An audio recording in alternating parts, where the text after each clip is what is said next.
Prefácio do livro História sobre o Mundo Espiritual.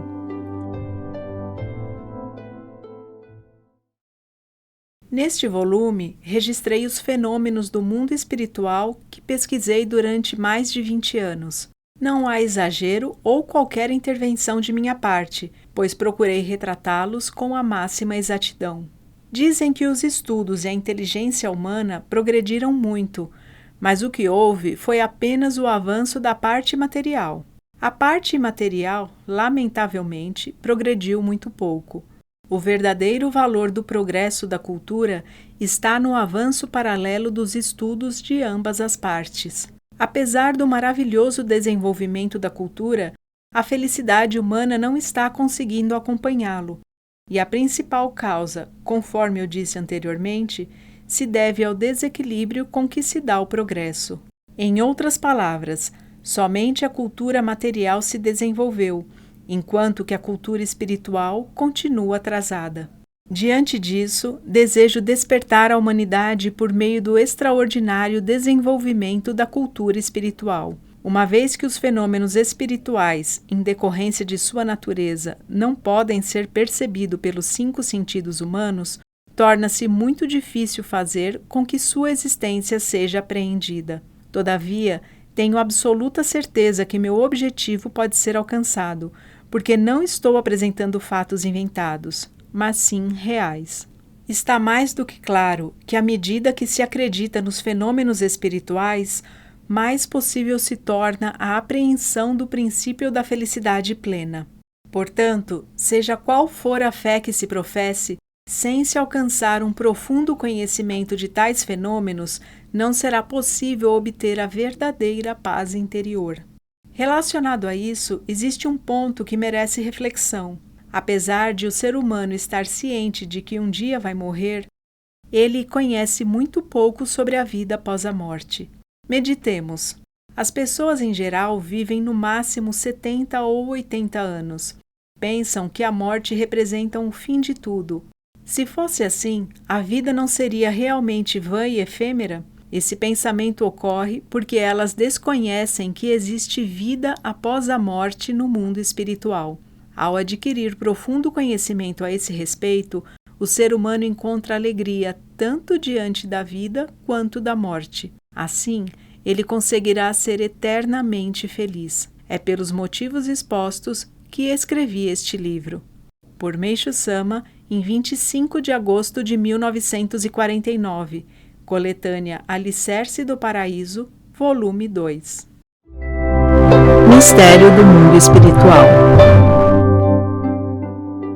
O mundo espiritual é realmente extraordinário e misterioso, e pelo senso comum do homem contemporâneo é difícil compreendê-lo. Escreverei sobre como o sonem do ser humano influencia o mundo espiritual. Uma vez que o mundo espiritual é o mundo do sonem, o nada gera a existência e a existência volta ao nada, o que resulta em infinitas variações. Imaginemos, por exemplo, que uma divindade seja retratada em forma de uma pintura ou escultura. O espírito da divindade ou Buda que assentará nessa imagem se diferenciará naturalmente de acordo com a personalidade do artista que produziu a obra. Se a personalidade deste for elevada, assentará um espírito de divindade de alto nível correspondente. No entanto, se a personalidade do artista for de baixo nível, mesmo que outra obra tenha forma idêntica,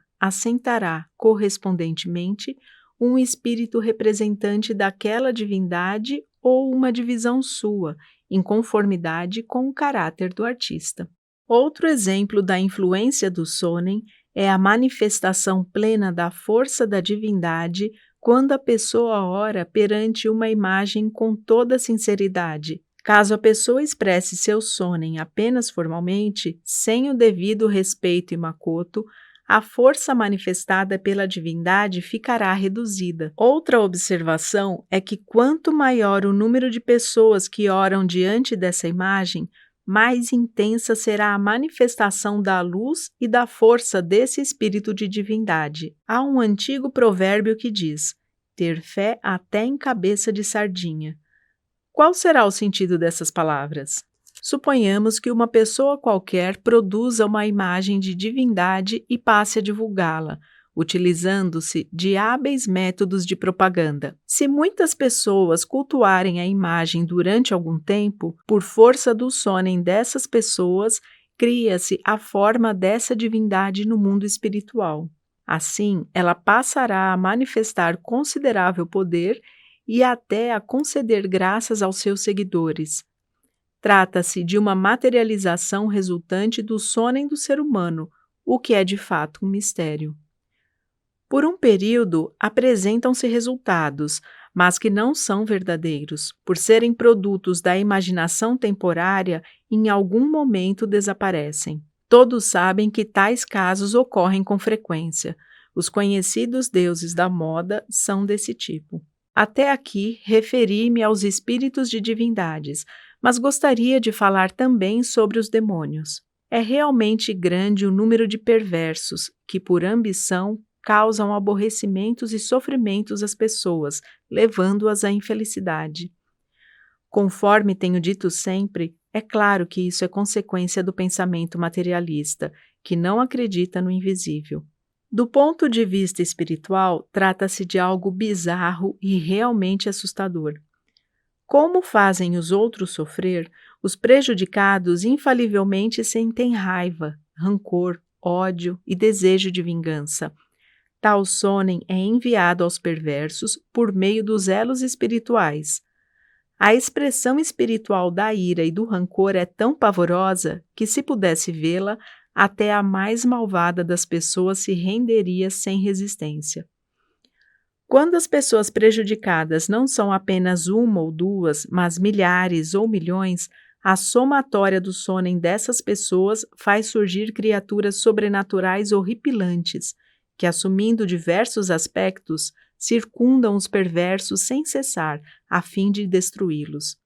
Nesse caso, mesmo que estes sejam muito poderosos ou grandes heróis, acabam perecendo em meio a um destino trágico. Relembrando os grandes personagens da história, desde a antiguidade vemos que todos eles, sem exceção, tiveram semelhante fim. Além destes, observando o fim trágico dos políticos corruptos, a decadência dos que enriqueceram repentinamente e ainda dos que seduziram e enganaram muitas mulheres, dos agiotas inescrupulosos, etc., compreenderemos claramente por que tiveram tal destino.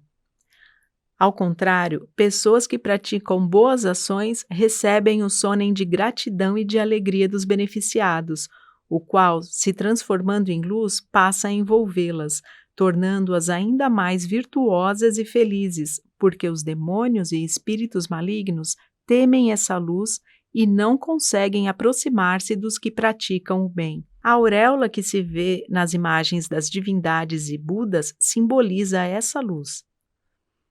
Pelo exposto, creio que puderam compreender o quanto devemos levar a sério o sonem do ser humano. Por Meishu Sama, em 25 de outubro de 1949. Coletânea Alicerce do Paraíso, volume 4.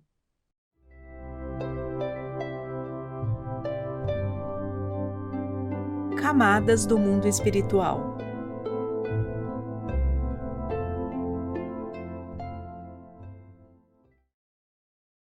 Já expliquei que o mundo espiritual é constituído de 3 planos: paraíso, intermediário e inferno.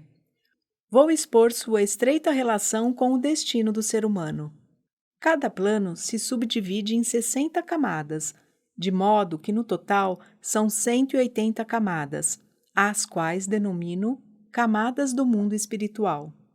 O ser humano nasce neste mundo por desígnio de Deus. Deve ser por isso que o ideograma Mei, desígnio, da palavra Seimei, vida, é o mesmo Mei da palavra Meirei, comando, ordem, desígnio. Eis uma pergunta que qualquer pessoa faz: qual é a razão de o ser humano ter nascido neste mundo? Enquanto não compreender verdadeiramente essa razão, não há como ele ter um comportamento correto e alcançar a paz interior, além de correr o risco de levar uma vida vazia e ociosa. Então, qual é o propósito de Deus? É fazer deste mundo um mundo ideal, ou melhor, é construir o paraíso terrestre. Não é difícil imaginar quão grandiosos e inexprimíveis são as proporções e os projetos dessa construção. Isso porque não há limites para a cultura, que progride continuamente. Nesse sentido, a história mundial de até agora não passou da preparação dos alicerces. Deus, concedendo diferentes missões e características a cada pessoa e alternando a vida e a morte, está fazendo evoluir seu plano em direção ao objetivo almejado. Portanto, devemos saber que o bem e o mal, a guerra e a paz, a destruição e a construção são processos necessários à evolução. Como já explanei de modo detalhado, atualmente estamos no período que denomino transição da noite para o dia. O mundo está exatamente a um passo de dar um grande salto em direção a uma nova era, e a humanidade pronta para alcançar um alto nível de cultura, libertando-se da selvageria. Com isso, a guerra, a doença e a pobreza terão fim. Evidentemente, o Jorei exercerá um papel fundamental, e o seu surgimento é o prenúncio dessa mudança. Deus, seguindo seu propósito, emite ininterruptamente ordens ao ser humano. De que forma isto ocorre? Em uma das camadas do mundo espiritual, existe a matriz de cada indivíduo, que denominei de Yukon.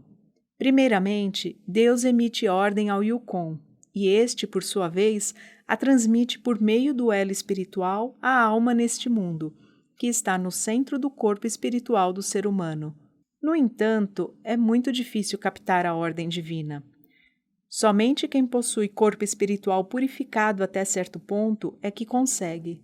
A maioria das pessoas não percebem a ordem divina devido ao bloqueio causado pelas muitas nuvens espirituais e pela ação dos espíritos malignos, que se aproveitam dessas nuvens.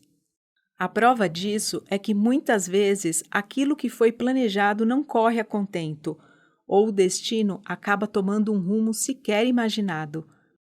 Isso pode ocorrer com qualquer pessoa. Além disso, é possível que o ser humano se sinta constantemente governado por algo, ou então tenha que seguir um destino sem que nada possa fazer a respeito. É que, de acordo com a camada em que o Yukon se encontra no mundo espiritual, há diferença na missão e também no destino. Isto é, quanto mais alta estiver a posição do Yukon da pessoa naquele mundo, maior e mais elevada será a missão recebida de Deus, e mais afortunada ela será. Por outro lado, quanto mais baixa for a posição do Yukon, menos feliz será a pessoa, e quando aquele atingir a última camada inferior, ela será extremamente infeliz. Isso porque as camadas superiores correspondem ao paraíso, um mundo de alegria, onde não existem doença e conflito, e os recursos materiais são abundantes. Em contraposição, as camadas inferiores correspondem ao mundo de sofrimentos, repleto de doença, conflito e pobreza. Nesse sentido, para ser verdadeiramente feliz, o ser humano deve, antes de mais nada, elevar a posição do seu Yukon no mundo espiritual. Então, como conseguir isso? A única maneira é purificar o corpo espiritual. Basicamente, conforme a quantidade de nuvens espirituais, o corpo espiritual pode elevar-se ou decair. O espírito purificado sobe por ser leve, e o espírito nublado desce por ser pesado. Para tornar-se uma pessoa de espírito purificado, é preciso somar boas ações e acumular virtudes. Para tal, é necessário despender tempo e esforços consideráveis. Contudo, existe um meio que possibilita subir, de uma só vez, várias dezenas de camadas no mundo espiritual. Fazer o curso para aprender o método do Jorei. Aqueles que ingressam em nossa religião têm afirmado unanimemente que, em termos espirituais, logo de início, sua visão sobre a vida mudou radicalmente e que conseguiram compreender melhor a realidade das coisas em virtude do aumento do Chieshokaku. Passaram a vislumbrar luz no futuro, libertaram-se de suas inseguranças e tornaram-se otimistas, obtendo pela primeira vez a verdadeira sensação de paz. Em termos materiais, misteriosamente os recursos começaram a chegar em abundância. Por isso, não têm mais passado necessidades. Ficam admirados, pois a infelicidade diminuiu e a felicidade aumentou. Diariamente, tenho lido e ouvido relatos de gratidão de muitas pessoas, afirmando: fui salvo, estou profundamente grato. Por Meishu Sama, em 5 de fevereiro de 1947. Coletânea Alicerce do Paraíso, volume 3. A advertência dos antepassados.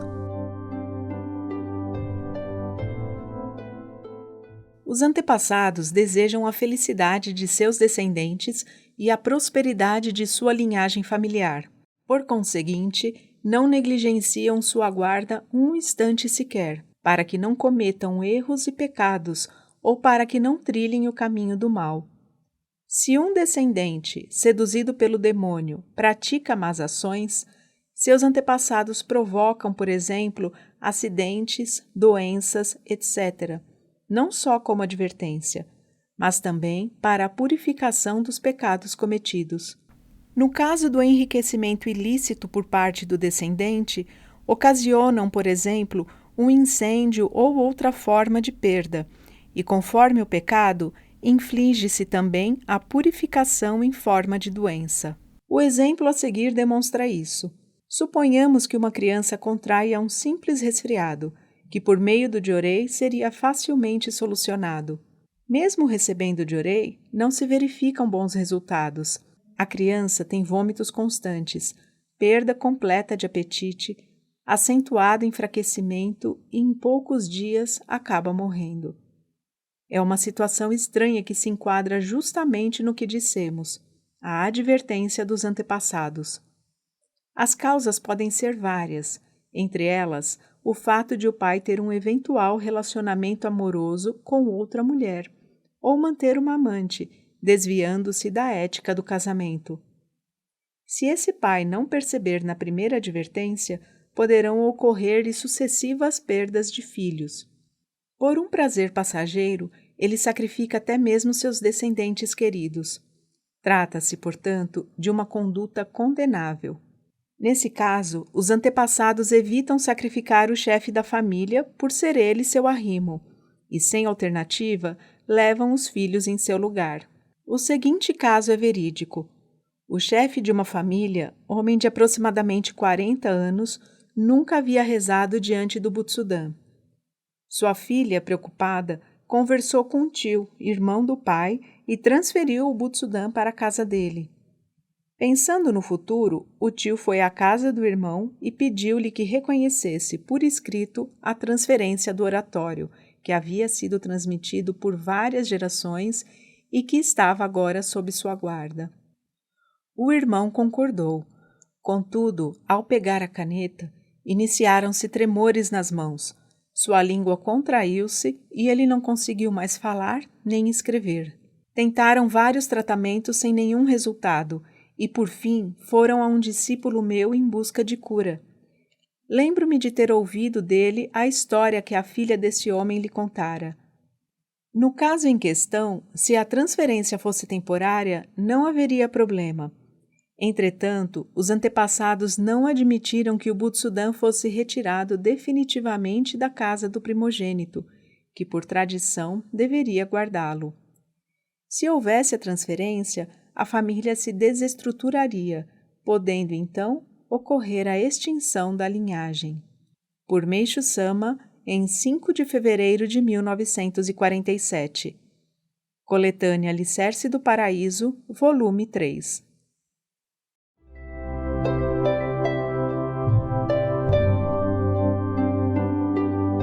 A educação precoce é prejudicial. Talvez estranhe minha afirmação de que a inteligência das pessoas de hoje se desenvolveu, mas sua capacidade intelectual regrediu. No entanto, o que eu quero dizer é o seguinte: houve o aumento de pessoas com inteligência superficial e aparente esperteza, bem como a redução de pessoas gabaritadas, dotadas de inteligência profunda. Por que isso está se sucedendo?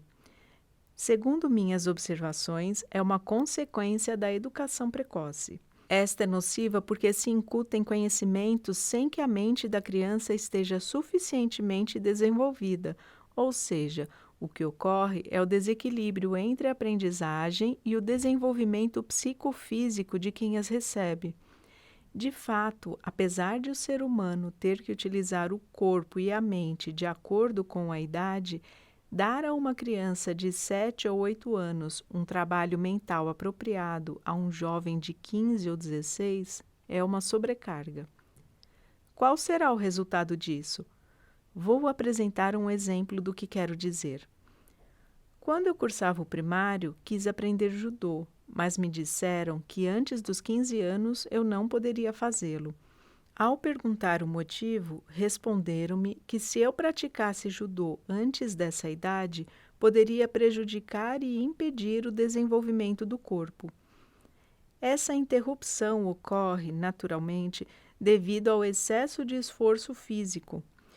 Da mesma forma, o ensino atual considera positivo o fato de uma criança de 12 ou 13 anos fazer o que um adulto faz.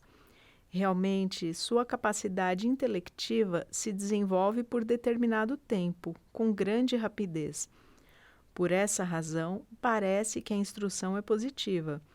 Na realidade, como citei há pouco, não ocorrendo um desenvolvimento mais profundo, formam-se adultos com capacidade intelectual superficial e bom senso escasso. No Japão, ultimamente, o número de políticos sérios e dignos também vem diminuindo. É realmente raro encontrar pessoas de profundidade como as de antigamente. Trata-se de um problema sobre o qual as pessoas ligadas à educação deveriam refletir profundamente. Por Meishu Sama, em 2 de julho de 1949, coletânea Alicerce do Paraíso, volume 5. É possível mudar o destino livremente. Como todos sabem, desde os tempos antigos, o ser humano costuma resignar-se a tudo, seja uma situação boa ou ruim, atribuindo o desenrolar dos acontecimentos ao destino, definindo-o como algo que não pode ser mudado. Todavia, eu desejo ensinar que todos podem mudá-lo livremente. Em outras palavras, originariamente, o destino foi criado de tal forma que a própria pessoa possa transformá-lo. A compreensão deste fato nos leva não só a abandonar a visão pessimista do mundo, mas a encarar este de maneira extremamente otimista. Nem é preciso dizer que ninguém deseja ter um destino infeliz. É natural que todos almejem a boa sorte e empreendam incomensuráveis esforços, fazendo das tripas coração para isso. Apesar de a felicidade ser uma aspiração comum a todos, quantas pessoas a alcançam? Entre 100 indivíduos, talvez não haja sequer um feliz. Em geral, partem para o outro mundo em meio a muitas dúvidas sobre como obtê-la. Viver assim é realmente desolador. Conforme Buda Sakyamuni afirmou, tudo muda e nada é permanente. Muito raramente alguém alcança a boa sorte de fato. Diante disso, até surgem pessoas que se mantêm firmes em busca de seus sonhos e despertam para a consciência de que o mundo é bom. Nada seria mais maravilhoso do que um método para se alcançar verdadeiramente a boa sorte. Como ninguém conhece tal método, as pessoas acabam traçando um destino infeliz, isto é, criam para si uma prisão e vivem em sofrimento dentro dela. Na realidade, o mundo está repleto dessas pessoas dignas de compaixão. O que é necessário, então, para o ser humano se tornar feliz? É mais do que evidente que basta semear o bem. Desde os tempos antigos, há a expressão budista: o bem produz bons frutos e o mal, maus frutos. A semente do mal tem origem na concepção egoísta que leva as pessoas a objetivar benefícios apenas para si e a não se importar com o sofrimento e o prejuízo que possam causar ao próximo. A semente do bem origina-se no amor altruísta de querer alegrar e favorecer o semelhante. Tudo isso parece simples, mas é muito difícil. A vida é realmente muito complexa. Afinal, como devemos proceder? Precisamos crer no princípio mencionado e tornar nosso espírito capaz de acatá-lo, pois assim acabaremos praticando o bem. Para tanto, evidentemente, não há outra forma a não ser seguir uma fé. Não obstante, devemos ser cautelosos, pois mesmo em se tratando de fé, há diferença entre elas. Obviamente, há necessidade de selecionar uma entre as muitas que existem. Modéstia à parte, a fé messiânica é a que está mais concorde com as condições que citei. Em razão disso, aconselho as pessoas que estão sofrendo com infortúnios que ingressem na fé o quanto antes. Por Meishu Sama, em 27 de fevereiro de 1952, Coletânea Alicerce do Paraíso, volume 4.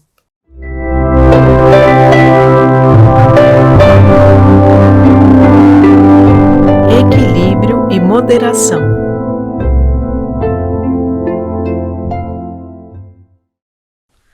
Tempos atrás, fiquei admirado ao ver um quadro de caligrafia do mestre Yamaoka Teisho. Na parte de cima estava caligrafada em tamanho grande a palavra Rodô, que tem o sentido de equilíbrio e moderação. Abaixo, em tamanho menor, lia-se: tudo na vida se liga a essa palavra. Isso ficou gravado de forma muito profunda em minha mente.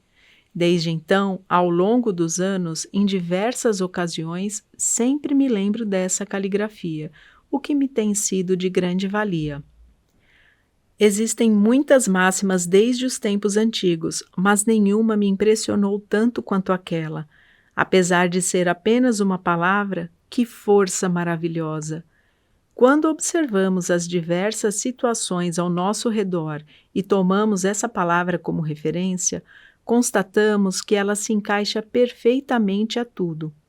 Por exemplo, as pessoas tendem aos extremos, ou fazem em excesso ou não fazem o suficiente. Em termos ideológicos, tendem para a direita ou para a esquerda. Se têm dinheiro, tornam-se arrogantes. Se não têm, sentem-se desmotivadas. Em muitos casos, parece que esta falta de equilíbrio é a causa do fracasso. A famosa advertência contida nos Analectos de Confúcio, busque o caminho do meio, e também as antigas expressões, seja moderado, o equilíbrio é sempre bom, respeite o limite, são exemplos do que estamos falando. Em outras palavras, significa estar perfeitamente adequado às circunstâncias. Explicando do ponto de vista da nossa religião, quando se cruza o vertical e o horizontal, o Shōjō e o Daijō, no ponto de interseção ocorre a atuação de Izunome. Em suma, isto também tem o sentido de Rodô. Por conseguinte, antes de mais nada, o ser humano deve ter equilíbrio e moderação. Procedendo assim, é óbvio que tudo lhe correrá às mil maravilhas. Abençoada seja essa palavra. Por Meishu Sama, em 8 de agosto de 1951. Coletânea Alicerce do Paraíso, volume 3.